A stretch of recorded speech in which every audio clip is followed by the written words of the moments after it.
가장 먼저 소개될 이분은요. 흑백 요리사의 참가자가 아닌 심사위원으로 큰 화제를 모은 분인데요. 안성재 셰프라고 하고요. 네. 미국에서 건너와서 아메리칸 퀴즈인이라는 새로운 장르를 펼치려고 하는 셰프입니다. 안성재 셰프는 흑백 요리사에서 백종원 씨와 함께 심사위원으로 출연해서 특유의 억양과 제스처가 있기 때문에 정말 수많은 밈 영상이 돌고 있고요. 우리가 가장 중요하게 생각하는 건 바로 치킨무의 익힘 정도. 예, 반갑습니다. 저는 제일 웃겨. 네. 제일 똑같아. 진짜 똑같아. 맞아. 제가 제일 중요하게 생각하는 것은 라면의 익힘 정도입니다. 라면이 이분하게 익지 않았어요. 고루 익지 않았다라는 뜻이죠. 아니, 지금은 이렇게 패러디와 각종 밈으로 우리에게 즐거움을 주고 있는 안성재 셰프이지만 흑백 요리사에서는 까다롭고 이 카리스마 넘치는 심사를 펼쳐서 이 출연자들을 아주 긴장시킨 심사위원인데요. 이 안성재 셰프의 이력을 간단하게 소개를 해드릴게요. 일단 LA에 위치한 세계 최고 요리학교 르꼬르동 블루를 거쳐서 샌프란시스코 유명 레스토랑 오픈 멤버로 합류를 하면서 본격적으로 이 요리 씬에서 주목을 받기 시작했다고 합니다. 2016년 2월 오너 셰프로서 본인의 레스토랑이죠. 이 모수를 개업하면서 올해 20년 차에 접어든 국내 유일의 미쉐린 가이드 3스타 이 셰프입니다. 네, 3스타도 정말 대단하지만 이 미슐랭 가이드 자체에 올라가는 게 정말 어려운 게요. 익명의 전문가들이 불시의 식당을 몰래 예약해서 방문을 하고 음식을 먹으면서 재료, 서비스, 분위기 등 다양한 요소를 종합적으로 평가해서 리스트를 만든다고 알고 있거든요. 레스토랑 오너 셰프들의 꿈이기도 합니다. 별 1개부터 3개까지 별점을 부여하는데 지난 3월까지 전 세계에서 3개를 받은 식당은 단 139개밖에 없습니다. 그러면 1, 2, 3의 차이가 뭔지 궁금하실 텐데 첫 번째는 1스타, 음식이 훌륭한 집. 2스타, 음식이 훌륭해서 찾아갈 만한 집. 3스타, 음식이 훌륭해서 일부러 그 지역을 여행 갈 만한 집. 그러니까 프랑스에 A라는 집이 있으면은 그 집을 가기 위해서 프랑스에 여행 가도 좋다. 프랑스에 간 김에 가는 게 아니라 거기 때문에 간다. 이게 3스타의 기준이라고 합니다. 그렇구나. 이 안 셰프가 이끄는 한식 다이닝이 최고 등급의 이 3스타를 받게 된 건데 자기가 하고 싶은 일을 잘하면 별도 얻게 됐다라고 굉장히 이분한 소감을 밝히기도 했습니다.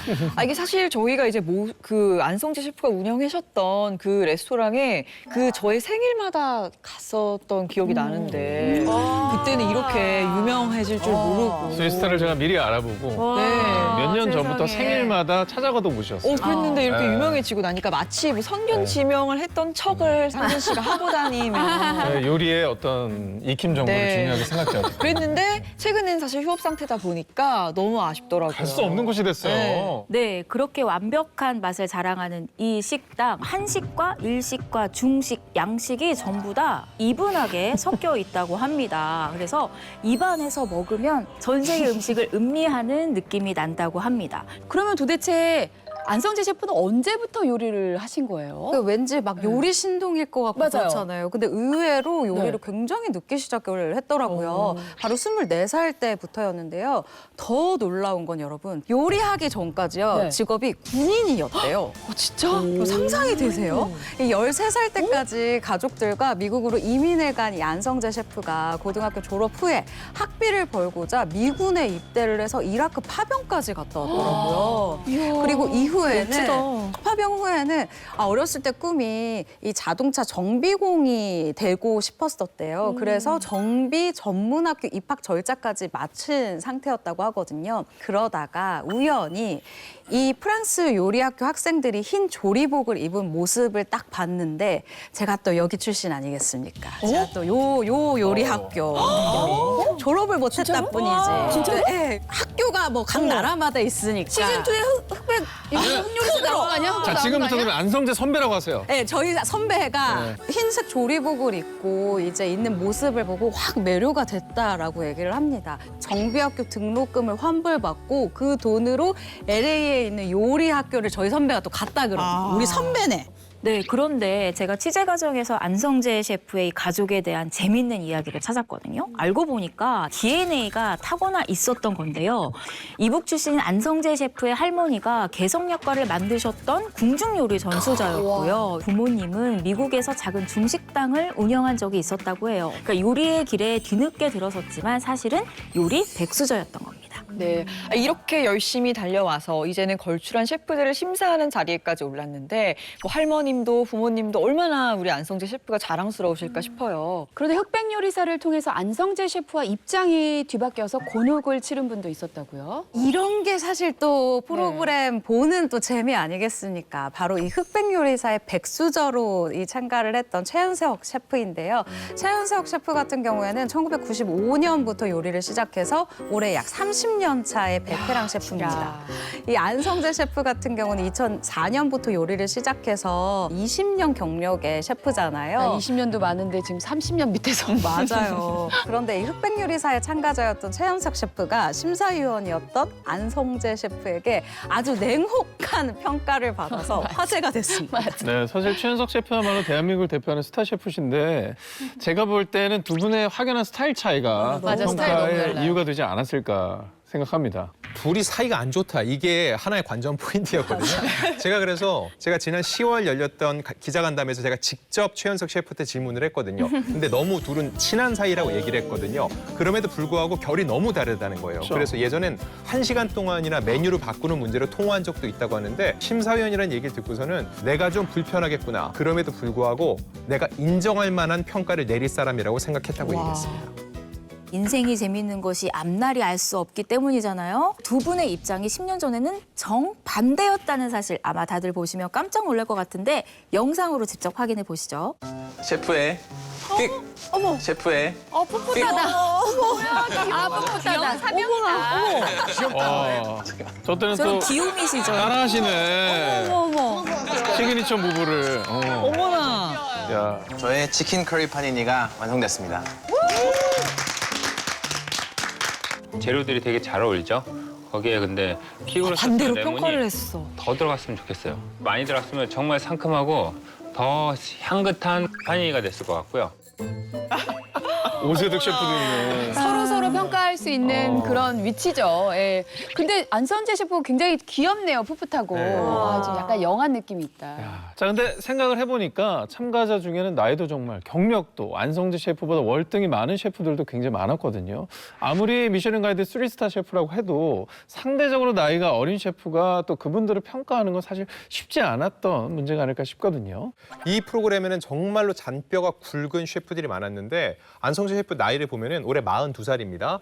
안 셰프를 심사위원으로 내세우는 건 제작진 입장에서는 모험이었다고 해요. 그럼에도 불구하고 제작진이 안 셰프를 심사위원으로 최종 선택한 나름의 이유는 있었습니다. 그게 뭔가요? 전 그게 제일 궁금해요. 자, 일단 제작진이 심사위원 섭외를 위해서 안 셰프를 만나러 그의 식당에 갔습니다. 딱 이 한마디를 던졌다고 해요.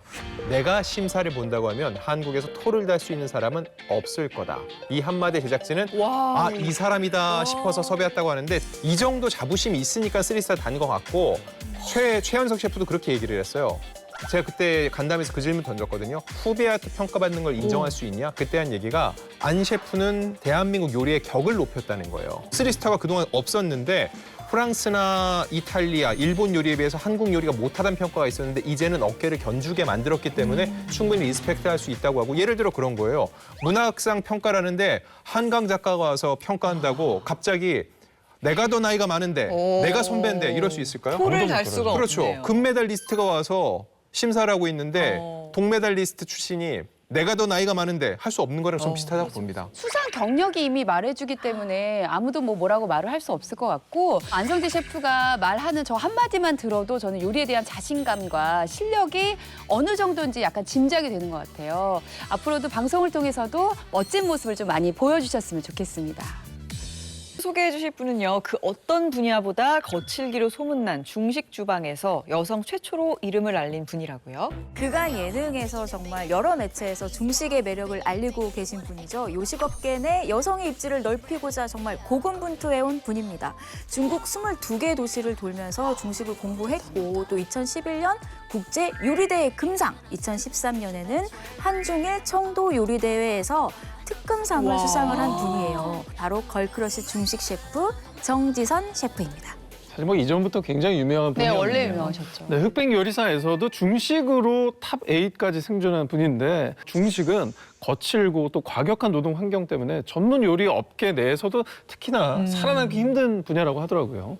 여러 분야 중에서 정지선 셰프가 왜 하필 중식을 선택했는지 알아보니까 20년 전에 대학교 조리학과를 다니던 시절에 이 중식과를 지원하는 여학생이 단 한 명도 없었대요. 그럼 내가 중식과에 가서 남자 한번 이겨보자라는 마음이 들어서 중식을 시작하게 됐다고 합니다.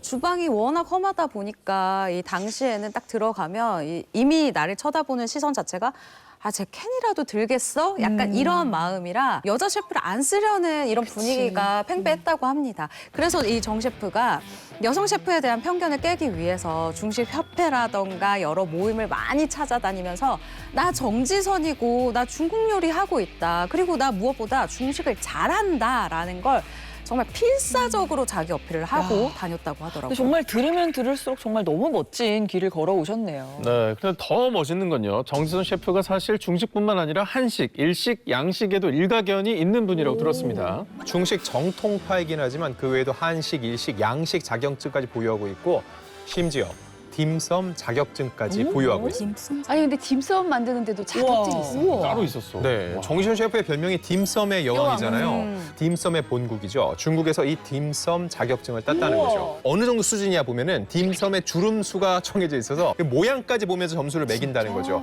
보통 따기가 어려운 게 아닌데 그만큼 정지선 셰프가 워낙 독보적인 기술을 갖고 있다고 하는 거예요. 지금은 저희가 뭐 갈 수가 없겠죠. 줄이 너무 기니까. 하지만 정말 언젠가는 꼭 한번 먹어보고 싶어요. 네, 또 말씀 전해주신 바대로 딤섬 자격증까지 따로 있다는 사실 저도 이번에 처음 알았는데요. 새삼 정말 대단한 분인 것 같은데 사실 그 카리스마도 이게 다 실력이 맞아. 뒷받침이 돼 있기 카리스마 때문에 있어. 나오는 그런 카리스마 아니겠습니까? 그런데 여러분 제가요 이 취재를 하다가 이 정지선 셰프의 8년 전 모습을 찾아냈거든요. 저조차도 보면서 8년 전. 정지선 셰프 진짜 맞아? 라는 말이 절로 나왔거든요. 너무 궁금하시죠? 네. 화면 함께 보시죠. 안젤리나 졸리라고 별명이 안젤리나 졸리. 이게 외모가 아니라 강한 카리스마 때문에 생긴 있다, 별명이라서 있다. 오해하시면 안 돼요. 중식도 여자가 중식을 할 수 있다는 걸 좀 알리는 게 좋은 것 같아요. 오, 좋습니다. 비율은 1대2 정도 하시면 돼요. 봐가면서 해야 되는구나, 이거. 저거 시간 되면 조세호 씨 넣으라고 하시면 착 늘 겁니다. 그럴까요? 믿어도 네, 될까요? 그럼요. 저 믿어주십시오. 아, 이거 반대. 잠깐만, 그게 아니라. 뭔가 잘못됐나 봐. 화가 났을 텐데. 우와, 식으면 되잖아. 그리고 의미가 왜 이렇게 없어서 두껍게 내가. 하나 잠깐만, 이렇게 놔둘게요. 해야 돼요? 네, 아니. 당황하셨는데 화를 낼 순 없고. 눈으로 욕 많이 하셨어요.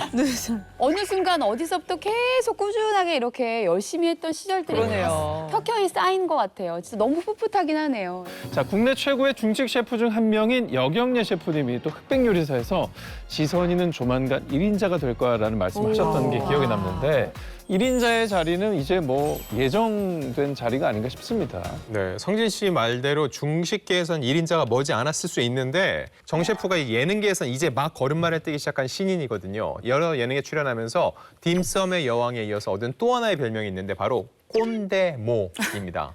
정 셰프가 직접 직원들에게 한 말인데 꼰대모가 맞는지 제가 좀 한번 판단해 볼 문제를 드릴까 하는데 한번 들어보세요. 첫 번째, 정각 출근하는 건 지각이다. 적어도 10분 전에는 출근해야 된다. 10분 전에 10분 전은 좀 어려운데 저는 10분 늦는 것까지 봐줘야 된다고 봅니다. 10분 늦는 것까지. 30분 전에 와서 자리 정도는 해야죠. 30분 전에요? 100m 선수가 뛰는 것부터 출발하잖아. 근데 그 전에 앉아서 몸 풀고 네. 자리에 딱 들어가서 이거 해야지. 운동 막 해야지. 꼰대부. 그래서 뛰는 순간부터 일 시작이지. 네. 오상진 씨가 스탠바이 제일 빨리 와 너무 있잖아요. 힘들어요. 그래서 담당 작가가 제발 좀 늦게 저는 오셔. 이제 불편해. 일하는 철학이 정 셰프님이랑 저랑 좀 맞네요. 저도 완전 아, 맞아요. 불편해. 아니, 여러분 보세요. 수능 시험이 8시 시작인데 8시에 들어갑니까? 미리 가서 앉아서 아니. 다 준비해놓고 8시 땡 하면 시작하잖아요. 안 기자님 정말 사람 진짜 괜찮은 줄 알았는데 더 괜찮네요.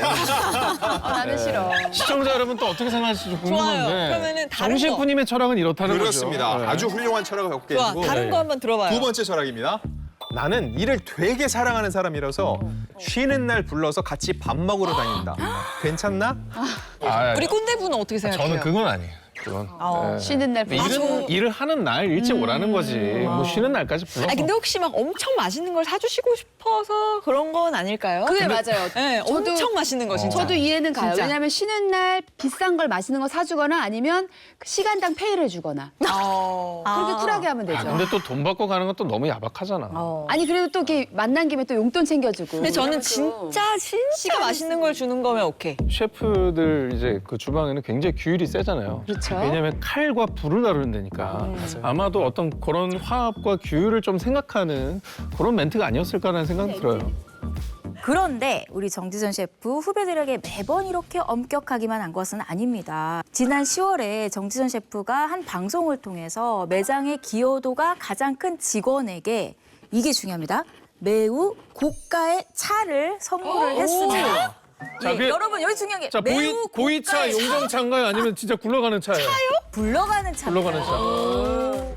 아, G 시리즈? 예, 우리나라 와. 국산차 중 가장 비싼 그 종입니다, 여러분. 외제차 가격이네. 이걸 선물을 할 저 수 근데 있구나. 용납 못하지만 저 차를 받을 수 있다면 10분 일찍 가고 쉬는 날 나갈 수 있습니다. 아니 이렇게 해주면 야, 당연히 멋있다. 시간을 다 쓰죠. 멋있다. 정말 좋은 선배인 거죠. 평소에는 엄격했다가 지갑을 열 때는 화끈하게 여는 선배죠. 그러니까 당근과 채찍을 잘 쓰시는 분이네. 그렇죠. 이렇게 칼같이 좀 냉철한 부분이 있긴 하지만 실제로는 이렇게 따뜻한 분이라고 합니다. 어찌 보면 이게 뭐 단순한 선물보다는 이 사람의 노력과 기여를 정말 인정해주고 싶은 마음이 컸을 것 같다는 생각이 들어서 굉장히 통 큰 리더십이라는 생각이 듭니다.